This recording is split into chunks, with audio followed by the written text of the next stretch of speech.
Hi dears, good evening. വിശേഷങ്ങളിലേക്ക് എല്ലാ കൂട്ടുകാർക്കും സ്വാഗതം. എല്ലാം കൊണ്ട് വേഗം തന്നെ എല്ലാ കാര്യങ്ങൾക്കും ഒരു തീരുമാനം ഉണ്ടാകും എന്ന് തന്നെയാണ് ഇന്നത്തെ വിശേഷത്തിലൂടെ നമുക്ക് തന്നെ മനസ്സിലാവുന്നത്. കരുണയ്ക്കുള്ളത് മോഹിനി കൈ നിറച്ച് കൊടുക്കുകയാണ്. ആ സമയത്താണ് ഈ പ്രതാപനും മുത്തശ്ശിയും തീർത്ഥാടനം എല്ലാം കഴിഞ്ഞിട്ട് വരുന്നത്. ആ സമയത്ത് അവിടുത്തെ കാര്യങ്ങളൊന്നും അത്ര പന്തികേടല്ല എന്ന് അവർക്ക് മനസ്സിലാവാണ്. തീർത്ഥാടനം കഴിഞ്ഞ് വരുമ്പോൾ മോഹിനിയെ ആദ്യം കണ്ടപ്പോൾ തന്നെ മുത്തശ്ശിക്ക് ഒരു ദേഷ്യവും അസൂയൊക്കെ ഉണ്ട്. പക്ഷെ സഹിക്കുക എന്നല്ലാതെ വേറെ എന്ത് പറയാനെന്നൊക്കെ അവർ രണ്ടുപേരും ഒഴിഞ്ഞുകൊണ്ടാണ് അങ്ങോട്ട് വരുന്നത്. എന്നാൽ അപ്പോഴാണ് കരുണയുടെ വരവ്. കരുണ അകത്ത് തന്നെ ഉണ്ടായിരുന്നു കേട്ടോ. കരുണയുടെ മുഖത്താണെങ്കിൽ നല്ല അടിയുണ്ട്, ചുവന്ന പാടുണ്ട്. അത് കണ്ടിട്ട് അവർക്ക് സഹിക്കുന്നില്ല. എന്താ മോളെ കാര്യം? ആരാ നിന്നെ തല്ലിയത്? നിൻ്റെ കവിളിൽ എന്താന്ന് രണ്ടുപേരും കൂടെ ചോദിക്കുന്നുണ്ട്. എന്നോട് ചോദിച്ചിട്ട് കാര്യമില്ല, അടുത്ത് നിൽക്കുന്നില്ലേ അച്ഛൻ്റെ ഭാര്യ, അങ്ങോട്ട് തന്നെ ചോദിക്ക്. എന്നെ അടിച്ചത് ഇവരാണ്. അത് കേട്ട് പ്രതാപനും മുത്തശ്ശിക്കും ദേഷ്യമാവാണ്. നിനക്ക് ഭ്രാന്തായോടി? നീ എന്തിനാടി ഞങ്ങളുടെ കുഞ്ഞിൻ്റെ ദേഹത്ത് തൊട്ടത് എന്നൊക്കെ പറഞ്ഞിട്ട് ദേഷ്യപ്പെടുന്നു. അപ്പോഴേക്കും മോഹിനി പറയുന്നുണ്ട്, ഇവളെ ഞാൻ പ്രസവിച്ചു എന്നുള്ളൊരു കുറ്റം മാത്രമേ ഞാൻ ചെയ്തിട്ടുള്ളൂ. സത്യത്തിൽ ഇവളെ വളർത്തി വഷളാക്കി ഈ നിലയിലെത്തിച്ചത് നിങ്ങൾ രണ്ടുപേരും തന്നെയാണ്. ഇവളിന്ന് ഇങ്ങനൊരു ക്രിമിനൽ മൈൻഡുള്ള ഒരു പെണ്ണായി മാറിയതിന് കാരണക്കാർ നിങ്ങൾ രണ്ടുപേരും. പക്ഷേ എനിക്കൊന്നേ പറയാനുള്ളൂ, മോളാണെങ്കിൽ ഒരുപാട് ദുരന്തങ്ങൾ ചെയ്തു വെച്ചിട്ടാണ് ഇവിടെ നിൽക്കുന്നത്. ഉടൻ തന്നെ പോലീസോ കണ്ണനോ എല്ലാവരും ഇങ്ങോട്ട് ഓടി വരുന്ന സമയത്ത് നിങ്ങൾ രണ്ടുപേരും കാര്യങ്ങൾ എന്താണെന്ന് അറിയും. അപ്പോഴേക്കും അവർ ചോദിക്കുന്നുണ്ട് എന്താ കാര്യമെന്ന്. ആ സമയത്ത് കരുണ വിങ്ങലില്ലാതെ പറയുകയാണ്, അവളില്ലേ ആ ലക്ഷ്മി, അവളാണെങ്കിൽ എന്നെ കൊണ്ട് അടിമപ്പണി ചെയ്യിപ്പിച്ചു. ആ വീട്ടിലുള്ള എല്ലാ പേർക്കും ഞാൻ ഫുഡ് ഉണ്ടാക്കണം, ഞാൻ ഡ്രസ്സ് അലക്കണം, വീട് തൂത്തുവാരി വൃത്തിയാക്കിയിടണം, എപ്പോഴും അവൾക്ക് പാദസേവ ചെയ്യണം. അങ്ങനെ എല്ലാം കണ്ടും കേട്ടും മടുത്തു വച്ചാ. അതുകൊണ്ട് തന്നെ എനിക്ക് അവളെ കൊല്ലാനായിട്ട് ചില കാര്യങ്ങൾ ചെയ്യേണ്ടി വന്നു. വേറൊന്നുമല്ല, ഞാൻ അവളെ സ്റ്റെപ്പിൽ നിന്ന് ചവിട്ടി തള്ളി താഴെ ഇട്ടു. അവളാണെങ്കിൽ താഴെ വീണു. ഇപ്പോഴത്തെ ഹോസ്പിറ്റലാണ്. കുഞ്ഞിനെന്തെങ്കിലും സംഭവിക്കുമോ എന്നൊന്നും അറിയില്ല. എല്ലാവരും ആകെ പേടിയിലാണ്. ആ സമയത്ത് അത് കേട്ടിട്ട് അവരാകെ അന്തം വിട്ട് നിൽക്കുകയാണ്. ഇപ്പോൾ മോഹിനി പറയുന്നതിൽ കാര്യമുണ്ടെന്ന് മനസ്സിലാവുന്നു. കരുണയുടെ കാര്യങ്ങൾ ചോദിക്കുമ്പോൾ അതേ അച്ഛ, ഞാൻ തന്നെ അങ്ങനെ ചെയ്തത്, എത്രയാണെന്ന് വെച്ചാൽ സഹിക്കണം.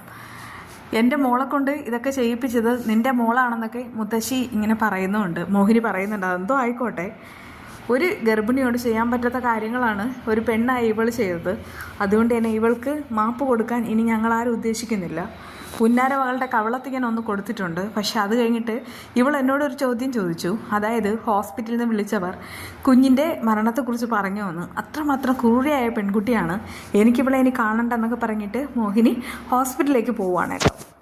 അതേസമയം മഹാലക്ഷ്മിയുടെ വയറ്റിലുള്ള കുഞ്ഞിനെ നേരത്തെ തന്നെ പുറത്തെടുക്കാനുള്ള ആ ഒരു തത്രപ്പാടിലാണ് ഡോക്ടർ ഉള്ളത്. കാരണം ഇടയ്ക്കിടയ്ക്ക് ലക്ഷ്മിക്ക് ബോധം വീഴുമ്പോൾ അവൾ പറയുന്ന ഒരു കാര്യമുണ്ട്, എൻ്റെ കുഞ്ഞെന്ന്. അതിനർത്ഥം അവളുടെ ആ ഒരു ഉപബോധ മനസ്സിലും കുഞ്ഞിൻ്റെ കാര്യം കിടക്കുകയാണ്. അതുകൊണ്ടൊക്കെ തന്നെ അങ്ങനെ ചോദിക്കണേ. അതുകൊണ്ട് തന്നെ കുഞ്ഞിൻ്റെ ജീവൻ ഒരു ആപത്തും വരാതെ കുഞ്ഞിനെ പുറത്തെടുക്കണം എന്നുള്ളത് ഡോക്ടറുടെയും കൂടെ ആവശ്യമായിട്ട് മാറുകയാണ്. അതിനു വേണ്ടിയിട്ട് വേറെയും ഒരാൾ കൂടെ വരുന്നുണ്ട് കേട്ടോ. അതേസമയം മറ്റു ചില പ്രധാനപ്പെട്ട കാര്യങ്ങൾ കൂടെ കണ്ണൻ അറിയുന്നുണ്ട്. അതായത് പ്രതാപൻ അന്ന് മയക്കത്തിൽ പറഞ്ഞ കാര്യങ്ങളൊക്കെയാണ് അറിയുന്നത്. വന്ന ആളോടായി കണ്ണൻ ചോദിക്കുന്നുണ്ട്, എന്നോടെന്തോ പറയാനുണ്ടെന്നറിയാം, എന്താണെങ്കിലും തുറന്നു പറഞ്ഞോളൂ. അത്രയും അത് വലിയൊരു സത്യമാണ്. പക്ഷേ അത് കണ്ണനോട് എങ്ങനെ പറയണം എന്നൊന്നും അറിയില്ല. അത് അറിഞ്ഞു കഴിഞ്ഞാൽ കണ്ണൻ അത് വലിയ ഷോക്കാവും. ഇപ്പോൾ തന്നെ ഭാര്യ ഹോസ്പിറ്റലിലായതിൻ്റെ വിഷമത്തിലാണ്. ഇനി അതുകൂടെ പറഞ്ഞു കഴിഞ്ഞാൽ കണ്ണനാണെങ്കിൽ നിൽക്കാൻ പറ്റില്ല. അത്രമാത്രം ഒരു രഹസ്യമാണെന്നൊക്കെ പറയാണ് കേട്ടോ. അത് കേട്ട് കണ്ണന് ഡൗട്ട് അടിക്കുകയാണ്. ഒടുവിൽ നിർബന്ധിക്കുമ്പോൾ ആൾ കാര്യങ്ങളെല്ലാം തുറന്നു പറയുന്നു. അതായത് അന്ന് ഹോസ്പിറ്റൽ കിടക്കയിൽ കിടന്ന സമയത്ത് പ്രതാപൻ തുറന്നു പറഞ്ഞ സത്യങ്ങൾ. അതായത് ഈ വാമദേവനാണ് കൊട്ടേഷൻ കൊടുത്തത്. വാമദേവൻ്റെ കൊട്ടേഷനിലാണ് കണ്ണൻ്റെ അച്ഛനും അങ്ങനെ ഒരു അപകടം ഉണ്ടായതും ആ ഒരു അപകടത്തിൽ കണ്ണൻ്റെ അച്ഛൻ മരിച്ചതും. അങ്ങനെ അതൊക്കെ ഇങ്ങനെ പറയുന്നത് കേട്ടിട്ട് ഭയങ്കരമായിട്ട് ഷോക്കാവാണ് കേട്ടോ. ആ സമയത്ത് കണ്ണനെ പിടിച്ചാൽ പോലും പിടികിട്ടാത്ത തരത്തിൽ ആളൊരു കൊടുങ്കാറ്റായിട്ട് മാറുകയാണ്. ഇതിപ്പോൾ അച്ഛനോടും മകളോടും ഒരേപോലെയുള്ള ഒരു ദേഷ്യം കണ്ണൻ്റെ മനസ്സിലേക്ക് വരുന്നുണ്ട്. ഇത് കണ്ണൻ ഒട്ടും പ്രതീക്ഷിച്ചതല്ല. ഇതിപ്പോൾ അച്ഛനോടും മകളോടും മാത്രമല്ല കേട്ടോ, വാമദേവൻ അയാളാണ് ഒന്നാം പ്രതി. അയാൾ കാരണമാണ് തൻ്റെ അച്ഛൻ മരിച്ചത്. അല്ലെങ്കിൽ അച്ഛൻ ഇപ്പോഴും തൻ്റെ കൂടെ ഉണ്ടായിരിക്കേണ്ടതാണ് എന്നുള്ള ഒരു ചിന്ത കണ്ണൻ്റെ മനസ്സിലേക്ക് വരുമ്പോൾ വാമദേവനെ തീർക്കാൻ കണ്ണൻ അങ്ങ് തീരുമാനിക്കുകയാണ്. എന്തായാലും ഇവിടെ കണ്ണനെ ഹെൽപ്പ് ചെയ്യാൻ അനന്തവും മാർക്കോയും ഉള്ളിടത്തോളം കാലം കണ്ണനോ മഹാലക്ഷ്മിക്കോ ഒന്നും പേടിക്കേണ്ട കാര്യമില്ല. അതേസമയം മുത്തശ്ശിയും പ്രതാപനും ഇതൊന്നും അറിഞ്ഞിട്ടില്ല കേട്ടോ. ആ സമയത്ത് പ്രതാപനോടായി മുത്തശ്ശി ചോദിക്കുന്നുണ്ട്, എടാ ഇനിയിപ്പോൾ എന്ത് ചെയ്യും? മോഹിനി പോവുകയും ചെയ്തു. എടാ എനിക്ക് പേടിയാവുന്നുണ്ട്. ആ സമയത്ത് പ്രതാപൻ പറയുന്നുണ്ട്, എൻ്റെ പൊന്നമ്മേ, ഇനിയിപ്പോൾ മിക്കവാറും മാർക്കോയാണോ കണ്ണനാണോ ആദ്യം വരുന്നതെന്ന് അറിയില്ല. കണ്ണനാണെങ്കിൽ ഒരല്പം ക്ഷമിക്കും, പക്ഷേ മാർക്കോ ആണെങ്കിൽ നമ്മളെ മൊത്തമായിട്ട് കത്തിക്കും, അവളെയും കത്തിക്കും. ഇനി എന്താ ചെയ്യുക? ആ സമയത്ത് മുത്തശ്ശി പറയുന്നുണ്ട്, ഇവളിങ്ങനെ ചെയ്യുമെന്ന് ഞാൻ കരുതിയതേ ഇല്ല, പക്ഷെ കുറ്റപ്പെടുത്താനും പറ്റില്ല.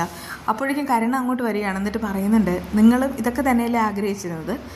അവളുടെ വയറ്റിലുള്ള കുഞ്ഞ് എന്തായാലും ഇല്ലാതാവും, അത് ഉറപ്പാണ്. കാരണം ഞാൻ അത്രയും മുകളിൽ നിന്നാണ് അവളെ ചവിട്ടിത്തള്ളി താഴെ ഇട്ടത്. അവൾ ഒരലർച്ചയോടുകൂടിയാണ് വീണത്. എന്തായാലും വയറും പോയിട്ട് നന്നായിട്ട് ഇടിച്ചു. കുഞ്ഞിതോടുകൂടെ ഫിനിഷ്. അതാണല്ലോ നമുക്ക് വേണ്ടത്. അതിനുശേഷം വരുന്ന എന്ത് ശിക്ഷയും അനുഭവിക്കാം എന്നിങ്ങനെ അച്ഛനും മുത്തശ്ശിയൊക്കെ പറയാറുണ്ടല്ലോ. ആ സമയത്ത് പ്രതാപൻ പറയുന്നുണ്ട്, മോളെ ഇത് അതുപോലെയല്ല.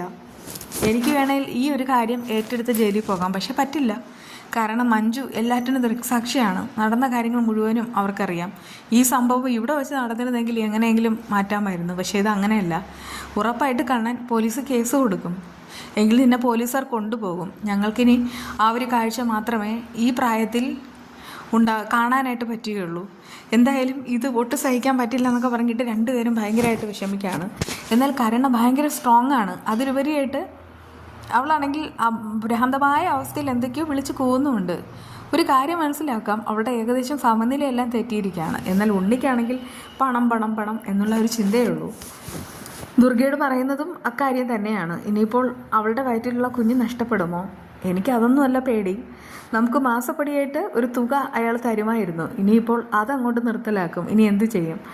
എന്നാൽ ജോലിക്കോ കൂലിക്കോ ഒക്കെ പോകാനായിട്ട് ദുർഗ നിർബന്ധിക്കുമ്പോഴും വെറുതെ കിട്ടുന്ന കാശ്, ജോലി ചെയ്ത് കിട്ടുന്ന കാശ്, ഇത് ഏതാണമ്മേ നല്ലത്? എന്തായാലും വെറുതെ ഇരിക്കുമ്പോൾ കിട്ടുന്ന കാശിന് തന്നെയാണ് മാധുര്യം.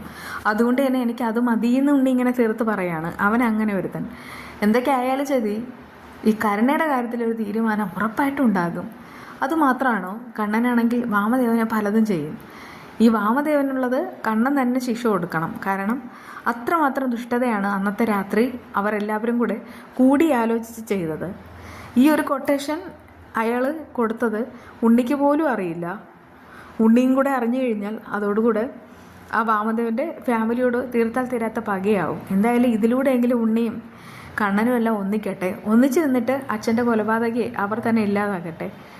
അത് തന്നെയാണ് നല്ലത് അല്ലേ? എന്തായാലും വിശേഷങ്ങൾ ഇതൊക്കെ തന്നെയാണ്. ബാക്കി വിശേഷമായി കാണാം കേട്ടോ. ബൈ.